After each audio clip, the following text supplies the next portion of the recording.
Hello. So this is Todd Peirce with Untold Stories by Todd.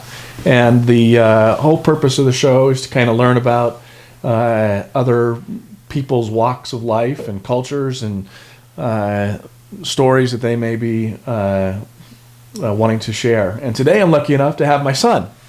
Yeah, it's good Carson. to be here.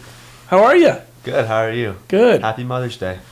Thank you. Happy Mother's Day to you. Yeah. It's kind of fun. So we get the luxury of sitting in our house today. And Carson recently had a really fun experience that we were planning on sharing on this program anyway, about herding and wrestling cattle out in Nebraska. Carson, tell us a little bit about that. Yeah, it was really fun. We went up there last weekend. It was me and a couple of my dad's friends and one of my friends. We went up to Lake McConaughey. We've got a cabin up there. And we just went up to help this rancher out there brand cattle. And it was a really full day. Well, so do you know the rancher out there? Had you met him before? I met him once a few times back when we were up pheasant hunting. Oh, that's right. He came over to a picnic too with us, didn't he? Yes. Yeah. So Conrad is the rancher's name, and how long's he been doing it? I think he's been doing it his whole life. Do you know if he inherited that farm?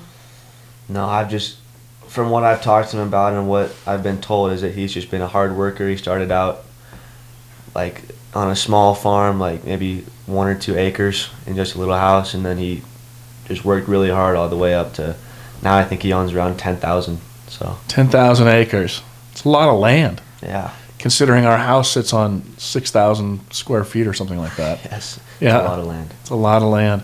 And so Conrad's pretty well known in the community out there too, isn't he? Yeah, he's one of the top dogs out there, I think. Yeah.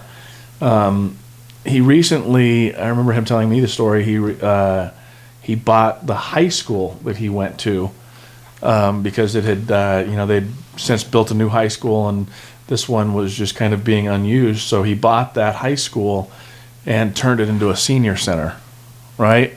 Mm-hmm. Yeah, he's really a part of the community out there, and he tries to do his best to help out. What's the lifestyle like out there in general? I'd say just work. I mean, there's not really any break because after we finish the cattle branding, he's take into account he's probably 70 years old. Yeah. So after the branding, we were asking him, what are you doing the rest of the day? He's like, well, I'm going to go sit on the tractor until the sun goes down. Yeah, because it's not just the cattle. He's got farms to tend to. Yeah, he's got a lot. And, it's a whole community out there where there's just lots of farmers that help each other out. So he's got a pretty big family too, right? Yeah. I don't remember how much he was saying, but I think he's got some great grandsons. And yeah. I remember one of the guys that was out there also in his 70s, one of the other neighbors, he was saying he had, I think, 36 grandchildren and great-grandchildren. Yeah. Which was a lot. Big families. But tell me a little bit about, before we get into kind of the branding and that whole experience, the lifestyle of, like, what's it like? Because you're really in the prairie.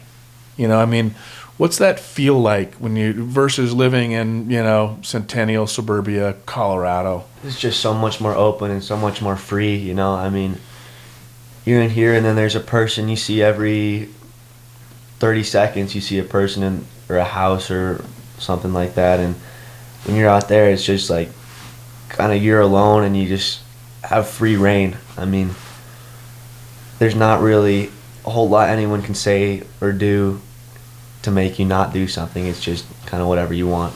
Do you like that about that? Yeah, it's really fun. Yeah.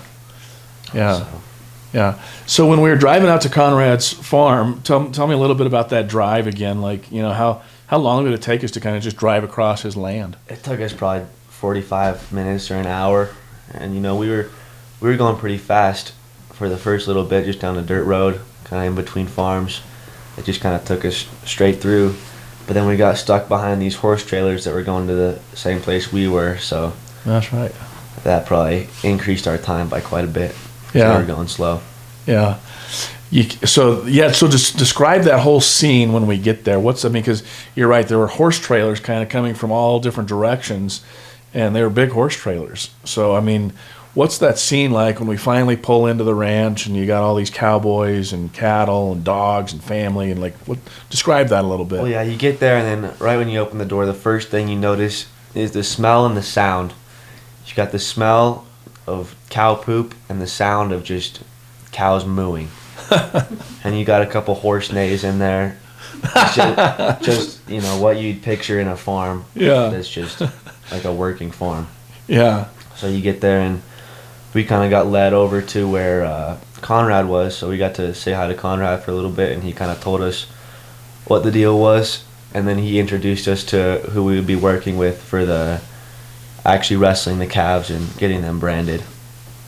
So that was cool to meet everybody and just kind of learn about what they were doing. And so, I mean, obviously you'd never done anything like this before. No, it was my first time. How many people do you think in your school have done something similar to this? Oh, I would say if me and my friend Carl aren't the only ones, it would probably be 2 to 8 or 10. Yeah. Out of what, 2,300 kids or something? Yeah. And so you get set up with the calves, and how old are these calves? I honestly, I don't know how old they are. They seemed like they were pretty old. I mean, they weren't babies, so. I think they're about a year. A year. A year. Do you have any idea how much they weigh? They're probably like 110, 120 pounds. Okay. And so how many calves were there? I think there's about 700 total that we got branded. Okay.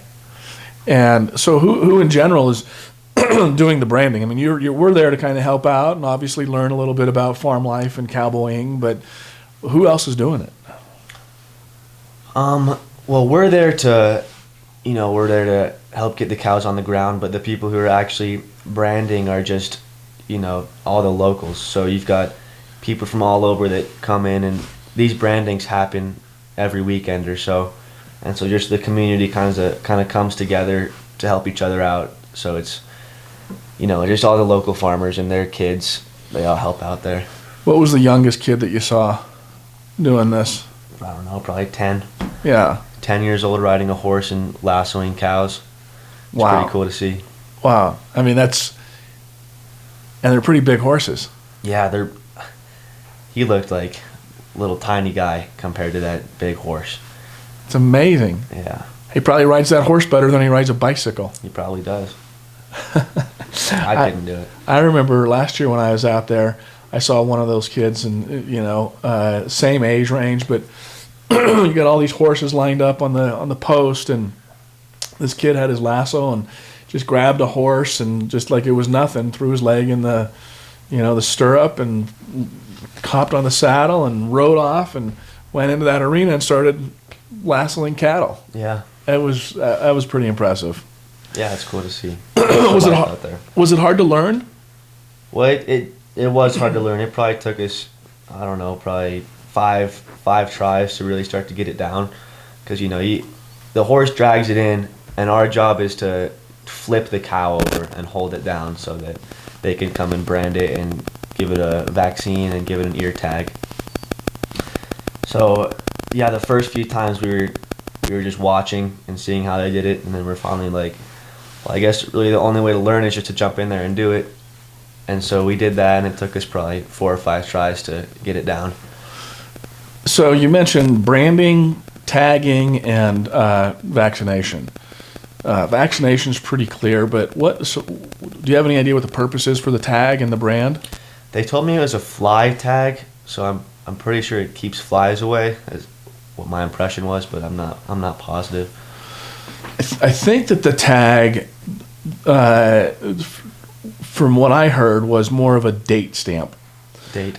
So they know when that calf was vaccinated. And so the next time that tag or that calf gets vaccinated, they put a different tag on it. Obviously with a new date. Yeah.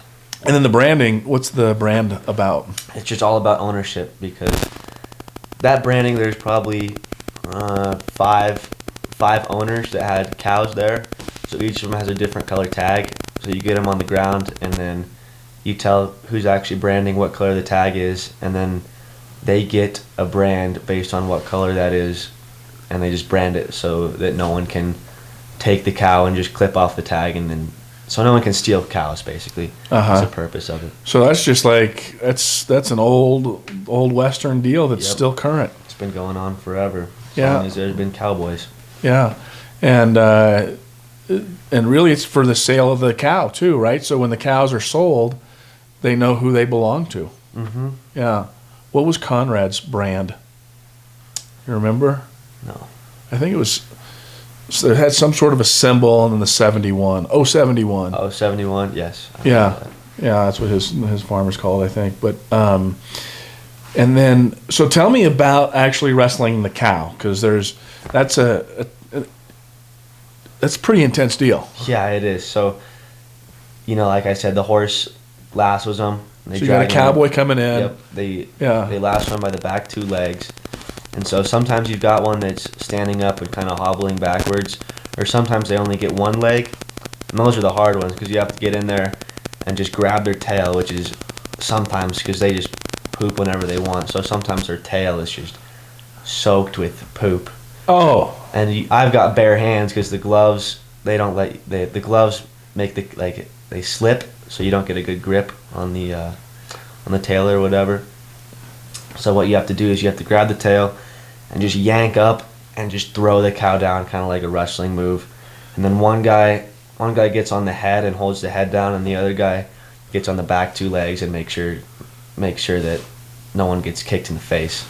So that's the most important thing. I mean, that once you got the process down, it seemed pretty routine, but each calf is really pretty important, because I mean, if they clip you in the face, that's a big deal. Yeah. You can lose a tooth, you can break a nose, break a jaw. Yeah. Yeah. There were a couple times it got close, actually. I saw one kid was there. He was younger, and he had probably a hoof came like this close to his face. Oh, so boy. He got really lucky. Oh, boy. Yeah. I was going to ask you something else on that. Oh, how long does the cowboy gets the legs lassoed and then brings them to you guys.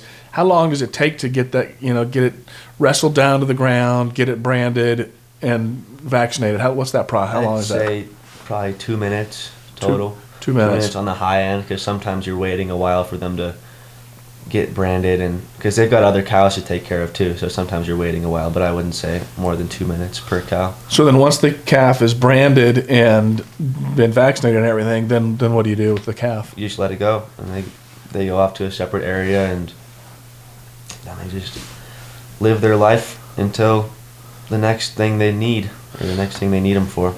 So what do you think it's like for the calf? What do you think that's like? I mean, you hear a lot of mooing, but they get up pretty quickly and they don't really even limp off, do they? No. I mean, I know it's got to hurt to get the branding and the shot and everything, but they only have to do that once, so it's not that bad. And then, a lot of cows don't get good lives, like the ones in Greeley or whatever. They're just, kind of stacked really close together. They don't get to move a lot, but these cows all have really good lives after that, because they have, free reign over 10,000 acres just to kind of roam around and do whatever they want. Yeah. Tell me a little bit about the branding, because I was watching pretty closely this time, and boy, there was a lot of smoke. Yeah.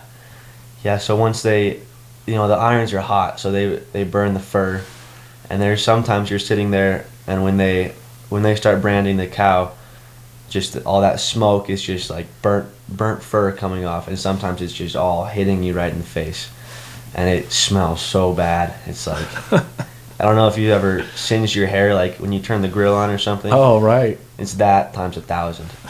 All day. Yeah, all day. How many calves did you guys do? I would say we probably did 70. 70 calves. That's 50 to 70 probably. For a first time out. Yeah.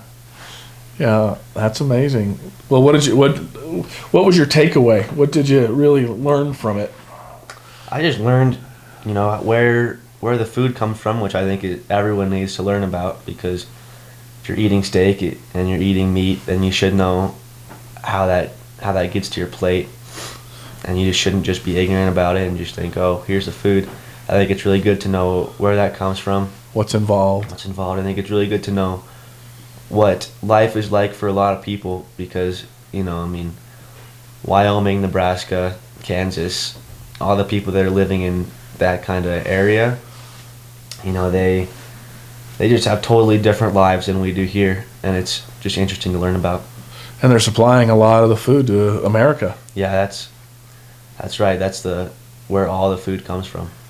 Yeah, I got a little video. I wanted to show it because it's kind of fun. So I'm gonna just walk up to the camera and give you an idea of what this is like. Bear with me here. This is Carson and Kyle wrestling one of the calves.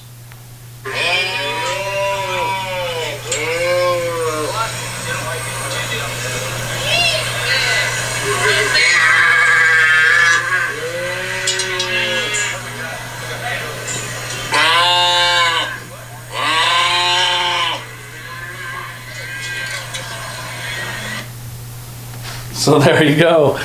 A life in the day of a rancher in Nebraska. Yep. Yeah. Well, Carson, it's been a pleasure. It's been fun, and congratulations on having a really cool experience. Yeah. Thanks for sharing. It's been fun to talk about it. Yeah, cool. Until next time.